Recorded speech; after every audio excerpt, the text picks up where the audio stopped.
Hey guys, Strongbird here, and today we're doing the Bethesda E3 press conference. It was a bit of a short one. It was only half an hour, 40 minutes, something like that. I was really surprised. So let's jump into it. So first things first, you had the Doom and Fallout 4 VR. Sounds pretty cool.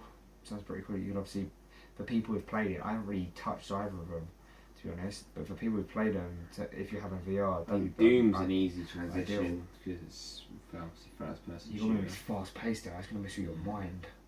So what do you think? Fallout, yeah, that's exciting. Yeah, because obviously doing all of that and all that kind of stuff would be pretty cool. And obviously building settlements, like you saw a part where you could literally put your bed down and like other bits down. You're literally like guiding it, and it just looks excellent. Just the way of building stuff to do it with your actual hands. See what I'm saying? Well, that was really cool. Next was the Elder Scrolls Morrowind DLC. Yeah, I don't really know what much else to say, to be honest. I've never played Morrowind. I see a lot of people got really hyped for it. That's really kind of already out, isn't it? I think it's expansion. Kind of it's quite new.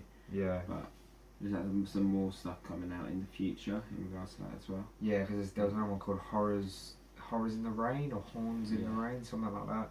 So that's another expansion on top of that. But no, yeah, I've not really been a massive fan of Elder Scrolls Online. I've not really gone near it because I don't really want to get mad at Bethesda, because I like Bethesda. It seems okay, to be fair. I mean, I don't think it's as good as Skyrim. I think that's the hard thing for people to get to grips with. It's on like the transition from a successful solo game to an online MMO is quite difficult. So it's like Final Fantasy struggled. Oh yeah, of course. So. Next we had Curation Club. So basically Bethesda are getting together with with community modders to basically get paid. I believe it was paid like mods for like Skyrim, for like Fallout, all that kind of stuff. Fallout, wasn't it? Yeah. So I actually think that's pretty decent, because there was a guy who made a certain quest in Skyrim. It was something like 2 hours long, the quest was. And he put something in like 2,000 hours. Jesus. And obviously it was all free, and then once Bethesda had seen he did that, he got hired because of what he did for the community. Do you know what I mean? So I think in that sense it's pretty decent that all these content creators are actually getting something back. Yeah. And obviously they're doing it at the kindness of their heart, but still I think this is going to be decent. Bethesda doing it as well as of course. You've got to think about it as well though. Obviously we're going to get a lot more from the game, so it won't just be like their own expansion. Like the community can add to the expansion. Do you see what I'm saying? So that's pretty cool. Different people coming in. Next was the Creation Club, summer 2017. So yeah, not far away. Next is Elder Scrolls Legends Skyrim. I think it's Skyrim Heroes. 29th of June. Skyrim was going. Skyrim going onto the Switch as well, didn't they, just before? Yeah. Oh no, that's after. Oh, is it? Okay. Yeah, that's after. So Skyrim was going on the Switch, but I think that all tied in like. Yeah, they tried to tie it in with it. So like, so Skyrim's going onto the Switch, and we already see that with before the Switch even got released. So we kind of knew that was going to happen anyway. A lot of people have backlash, it should really be coming over, but it gives them time, do you know what I mean? Skyrim's still a very highly played game, so you can't really knock it. One thing that did make me happy was when you got the Link amiibo, and you press it onto the Switch, and then like a treasure chest appeared, and it had like Link's armor and stuff. You can put up the master sword. Pretty cool. Yeah, that's epic. But I think, do you think the Switch is a little bit behind with the times, like without Skyrim? Yeah, it'll be able to handle Skyrim. I've played one in work with one of my mates. It seems decent enough to handle certain amounts of graphics. So who knows? Who knows what will happen? Next is Dishonored's Death of the Outsider. I think it's a DLC. I really think it's a DLC. They didn't really tell you much. That's literally all it said. So that's coming out 15th of September.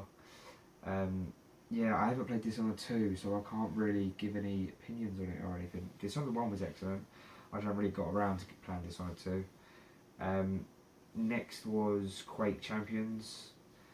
They showed this last year. Good. Yeah, flipping epic. They're doing a Quake tournament at QuakeCon. Oh, I can't remember when it is, but the prize pool's £1 million, so $1 million, sorry. So I like the way they linked it back to like 1996 and that the original. That was you got to see like old school, like 20 plus years. It's still fast paced. It looks really decent. Yeah, they've got a beta, so sign up to Quake.com if you want to play Quake Champions. Yeah, so next is the Evil Within 2, coming Friday the 13th of October. That looked good. That looked horrible. Yeah, no, I don't. Horror games is too much for me. Like, I'm playing Resident Evil 7 now, and even that shit in my pants. So, do you know what I mean? But no, it seemed pretty decent. Like, you heard that his girl apparently died, but then she hasn't, because she's apparently still alive. So it's gonna be one of them kind of mind fucks. Yeah, a real mind fuck. So it gets to the end, she actually is dead. Do you know what I mean? Yeah, it'll be a proper mind fuck. And lastly, Wolfenstein 2, the new Colossus, 27th of October. That looked pretty decent. You owe me 4p. Looked interesting. Yeah, no, it looked really interesting. I don't really know what else to say, to be honest. I think it was actually, as the geezer said, he said, you had a woman who's pregnant with twins smashing some Nazi skull in, and then the other side you got this other geezer who's doing acid. Yeah, it looks mad. It does look like it'll be fun to play. Yeah, and like you see like the KKK in it and all. Like I was like, oh shit. I'm interested in that, and that's October. Yeah, 27th of October. I've never seen a game where you have the KKK in it ever. I don't think. So I was like, whoa, they're actually like pushing limits. But I like that. I like the fact that you're not even going to let any sort of societal rules to try and pull you down. Do you know what I mean? Because at the end of the day, it's a game. It's not real life. Do you know what I mean? But yeah, that was Elder Scrolls. That was the Bethesda E3 2017. It was very short. Oh, yeah. Very short. But ratings. I don't think it gave you much from this press conference. It was a lot of like re-releasing and DLC, and isn't. I mean, for me, I like the way they did the conference before. Like games coming out, you look at it, really, most of that stuff you already got it already. So obviously Wolfenstein. Me, I give it like probably a 5.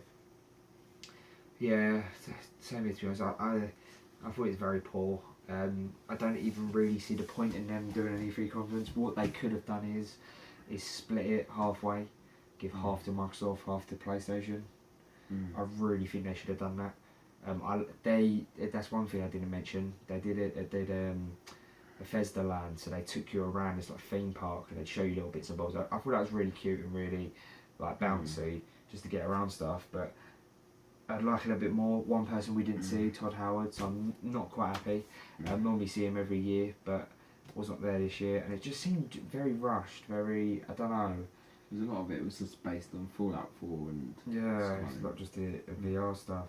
And they need to get off Skyrim. I understand that they've got a lot of work to do for Skyrim, but, sorry, for the next game. But, I mean, come on, do you know what I mean? At least give us something. I know obviously they're pulling it to the Switch, but... yeah, I don't really know what else to say, to be honest. I'd probably give it... that's the thing, there's not really any games were there where I'm like, oh my god, do you know what I mean? Apart from Quake Champions. Quake Champions has me hooked. Quake Champions is good. Yeah, so I'd probably give it a 6, to be honest. Okay. Yeah, because it was just too quick. Half an hour, do you know what I mean? If you're gonna have an E3 press conference, you've got to at least have more than, I think on there's about 9 games. You got to at least have 15. Well, that one compared to the Ubisoft one we just watched, where that was... Yeah, exactly.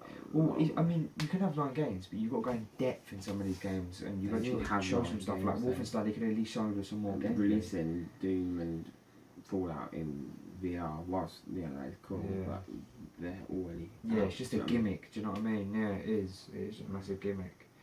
But that was the Bethesda 2017 press conference. I hope you enjoyed the episodes. Please like, rate, comment and subscribe. And until next time, take it easy.